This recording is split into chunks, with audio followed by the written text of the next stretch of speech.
your education program on independent television, the Education Update, that keeps you abreast with what is happening in the education sector. Your regular host, Gabriel ZAKARI. And of course, we are still at the threshold at the beginning of a new year, 2023. And there are expectations, you know, and what we shall be looking forward to in the year 2023 when it comes to education.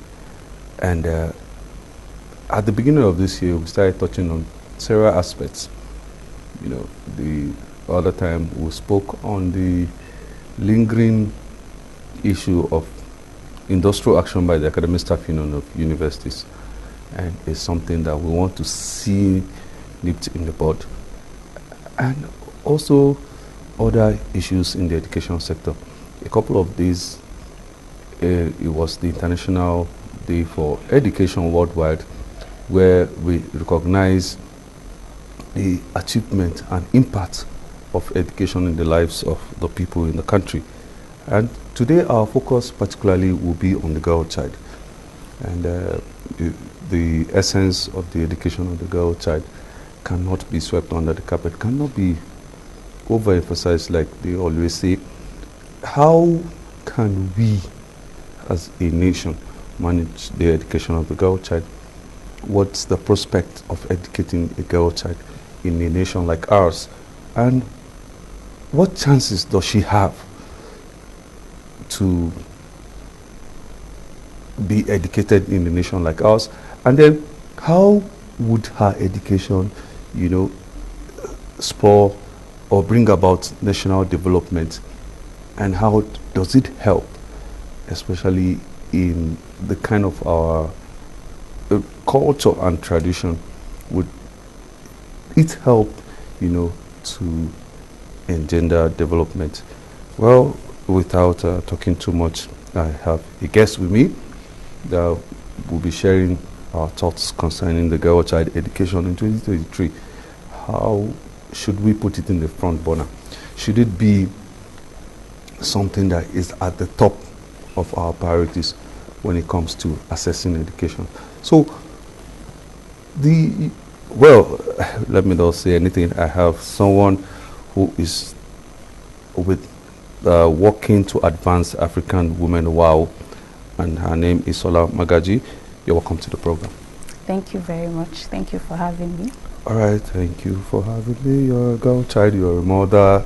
Yes. You look feminine. The education of a girl child in 2023, what does it portend? The education of a girl child in 2023. I feel Nigeria, our government, our people, we should prioritize educating the girl child. Educating the girl child is like a silver bullet to all our developmental challenges in Nigeria.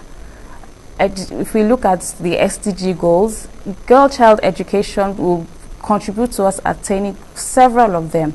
We look at no poverty. Most of the world's poor, majority of the world's poor are women. And that's because they don't have the skills they need to get good jobs or to run businesses so that they can sustain themselves and their families. Zero hunger, quality education, gender equity, all these things, you know, they can be attained by educating a girl child. Studies have shown that educating a girl child reduces maternal mortality, infant mortality, increases the chances of her own children being educated, increases the income of her family. And so there is no reason why we will not prioritize girl child education in Nigeria. Okay, there is no reason why we should not prioritize girl child education, but does it look bad in a country like ours? How would you assess the education of the girl child right now? You know, where it has been estimated that we have over 20 million right now out of school children in the country. You know, what is the percentage of the out of school children for the girl child, and how bad does it look? Okay, thank you. Yes, we have about 20 million out of school children in Nigeria. More than half of those children are girls. That's what the statistics tell us. More than half of those children are girls. And then if we look at 20 million out of school children, 20 million is more than the highest populated state of Nigeria. In fact, someone I spoke with recently said It's about 3 countries in West Africa. Yes. So we're looking at, some say up to 60% of these children are girls. So we're looking at what, 12 million out of school girls. These girls are going to grow up and have babies. And then these babies are not going to go to school because their mothers didn't go to school. So this is a generational cycle that needs to be broken. So we really need to do a lot to educate the girl child. I must say though, there have been programs, there have been policies put in place. We have the gender education policy. We have, there's the girl educational program that was run by UNICEF in northern Nigeria. And we have made some progress, but there's still a lot to be done. There is still a lot to be done. You know, and talking about the education of a girl's child, I know you also, your specialty, one of your specialty is STEM, science, technology, and engineering and mathematics. These are areas that use, or should I still say, it's an exclusive reserve of the men. When you talk of science, technology, engineering, you know, the ratio is, I can say, 10 to 1. Or 9 to 1, as the case may be. Yes. What is the prospect of the girl child, you know, acquiring knowledge in regards to STEM? So the prospects are there. The issue is, are we creating an enabling environment for these girls to engage with STEM subjects? My first degree is in computer science. And one of my classmates reminded me recently that we were only 10 girls in the class of about 70 to 80 students. But we were there, we competed with the men, and we were able to hold our own. There's no deficiency, there's no physiological or biological reason why a girl cannot study STEM. So it's about creating the enabling environment, and this has to be done at several levels. We need to do it at the individual level, that's the girl herself, the girls themselves. Talking to them about the opportunities in STEM, the potentials in STEM, creating role models, showcasing role models for them so that others have gone before them so they can do it. We need to do it at the school level. School authorities, the school environment needs to be conducive for girls. Girls need to feel safe. Parents need to feel that their girls will be safe in school. We need to work with teachers, teach teachers so that they can engage their students in practical hands-on activities, in how they introduce digital tools into the classroom to enhance learning. And then systemically, we need to look at the whole system, work with government to enact policies, to encourage girl children to study STEM, work with the private sector to work closer with schools so that the skills we are teaching are skills in demand by the labor market. Yeah, I wanted you to make deliberate examples, and incentives that can be given to the girl child if she is in STEM. Like scholarship. Any girl who is able to read engineering, mathematics, wouldn't pay a dime. Because these subjects in itself, more like male inclined. Their proclivity is, okay, if I study engineering, you can just imagine if I have to work in the fields with my boots on, that's male inclined. It's drawn towards the male. So it's something that scares the woman. What kind of incentive, when you talk about incentive, are you really talking about? Okay, so I agree with you when you say, because that is how society views STEM. Society views STEM to be more, to be male oriented. Yes. But actually it is not. Everything we're doing today, this TV show we're having today is a product of STEM. And women watch TV. Women are on TV. So yes, we have incentives. My organization provides scholarships to girls studying STEM in African universities from underprivileged backgrounds. There are many government schemes. There are scholarship schemes which provide girls with scholarships. But in addition to the scholarships, there are scholarships for so many private organizations, oil and gas companies, IT companies provide scholarships. Some are not specifically targeted towards women, but these are some of the things we're working on to get these organizations to give scholarships that are targeted to women studying STEM. But in addition to this, we also need to work with private sector organizations to embrace diversity and inclusion in their employment practices. In employment, there needs to be gender equity, gender equality. They need to make the workspace also conducive for women. Because even if we give them scholarships to study the courses and then employers don't employ them, it is still another form of discouragement. So diversity and equity in employment. Also mentorship programs, because there are very few females at the higher level of STEM careers in this nation. So we need to set up mentorship programs to help those who are coming up so that they can grow and they can pull others up along with them. Okay, but has the woman herself or the girl child been able to break beyond her barriers, those things that are putting her down?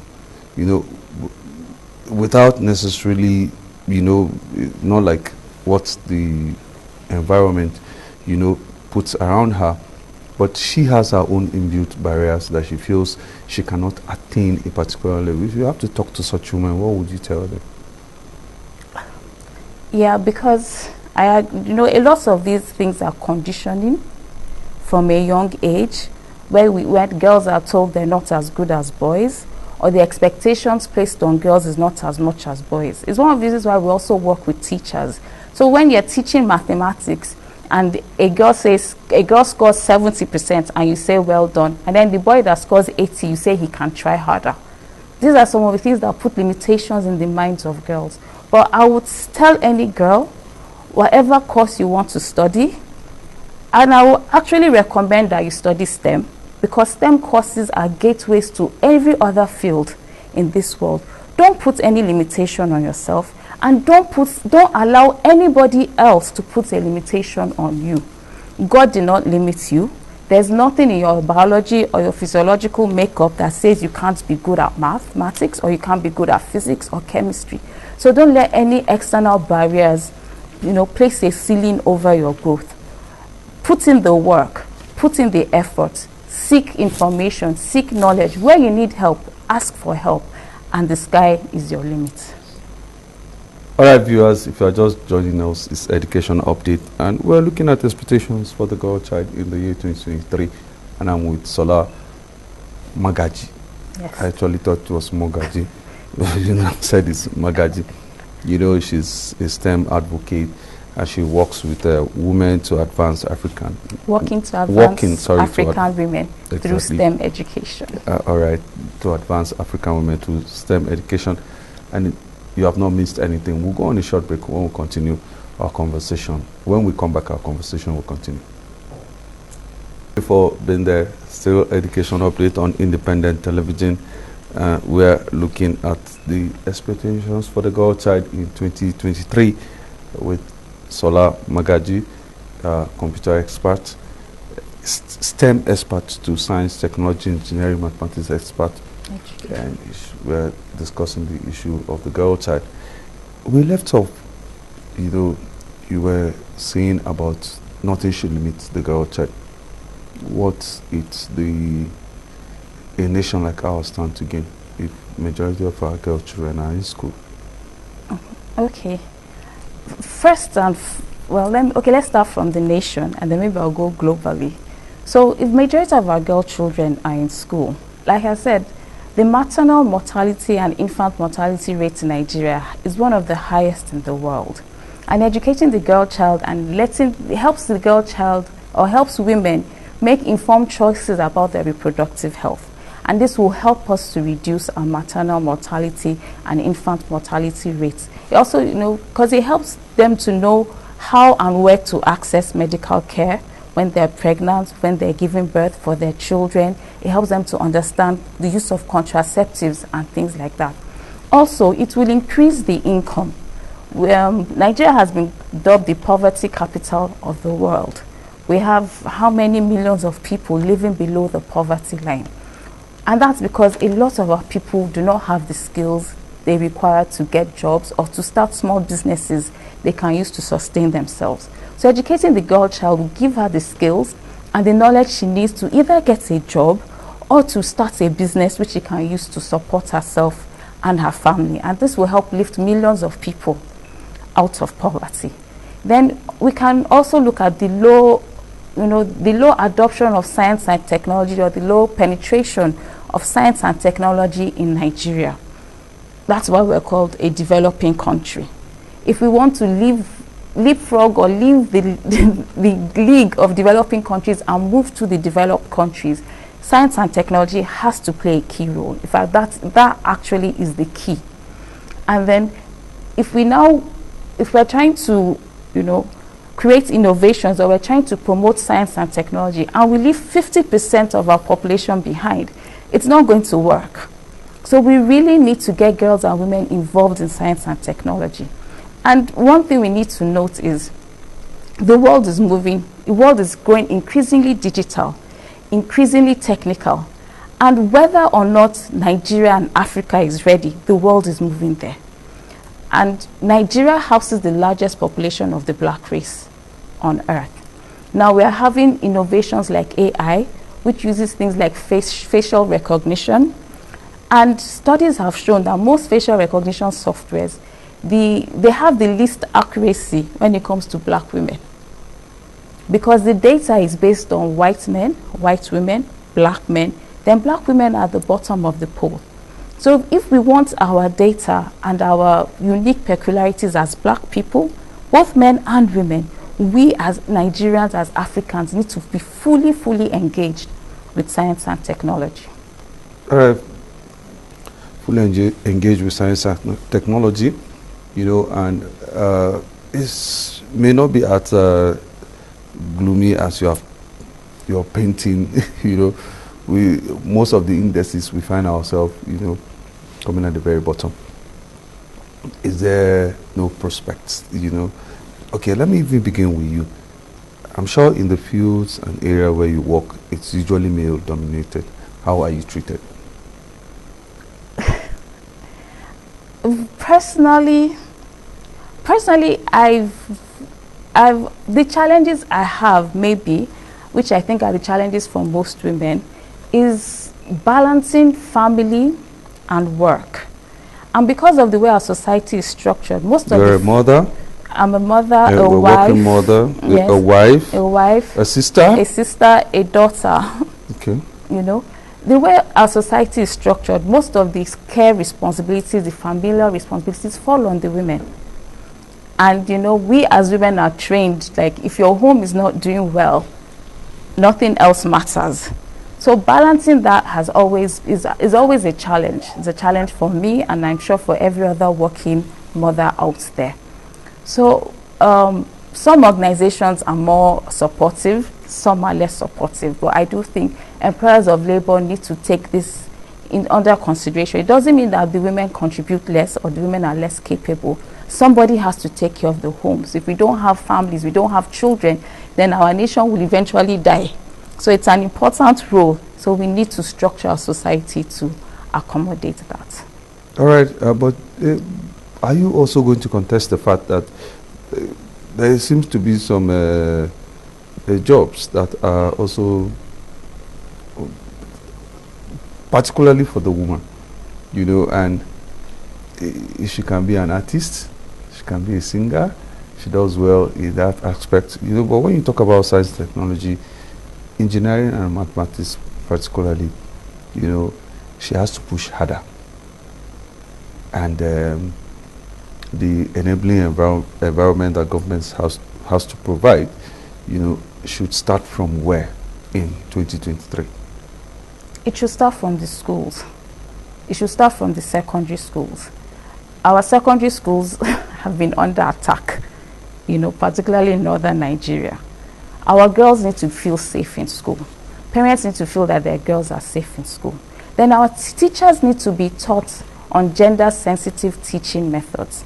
They need to understand that the girls, especially if you're a science teacher, the girls need particular attention, because a lot of them, due to no fault of theirs, are coming to you with deficits.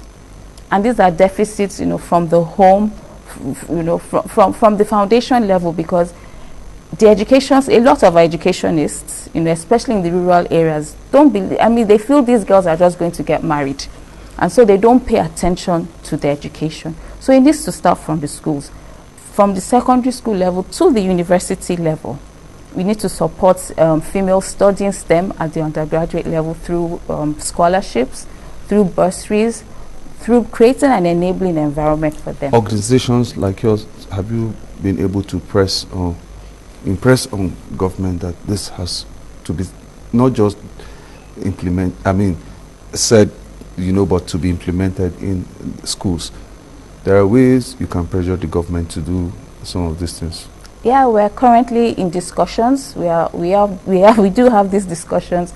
We do have these forums with the Ministry of Education from time to time. The government has the gender education policy.